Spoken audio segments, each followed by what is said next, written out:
अपेंडिक्सचं जे दुखणं असतं ते सुरुवातीला आपल्याला सर्वात लोकांना काय वाटतं की उजव्या बाजूला खालच्या बाजूला अपेंडिक्सचं दुखणं असतं. पहिल्या अटॅकमध्ये अपेंडिक्सला जेव्हा सूज येते, आता याला थोडासा आपण जेव्हा गर्भातून मूल तयार होतं तर त्याच्याशी हे जरा निगडीत आहे.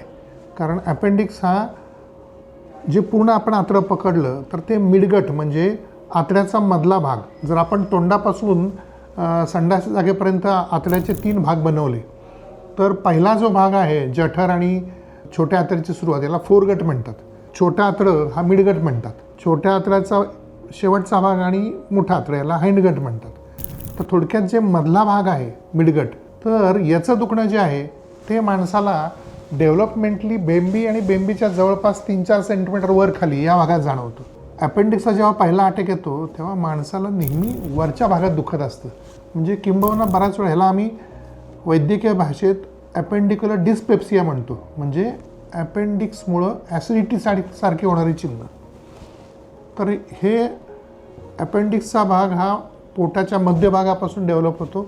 म्हणून पहिल्या अटॅकमध्ये नेहमी मध्य भागात वरच्या भागात दुखल्यासारखं वाटतं. लोक कधीच सर्जनकडे येत नाहीत. लोक म्हणजे नेहमी फॅमिली डॉक्टरकडे जाणार, त्यांनाही ॲसिडिटी वाटते, ॲसिडिटीच्या गोळ्या घेतल्या जातात.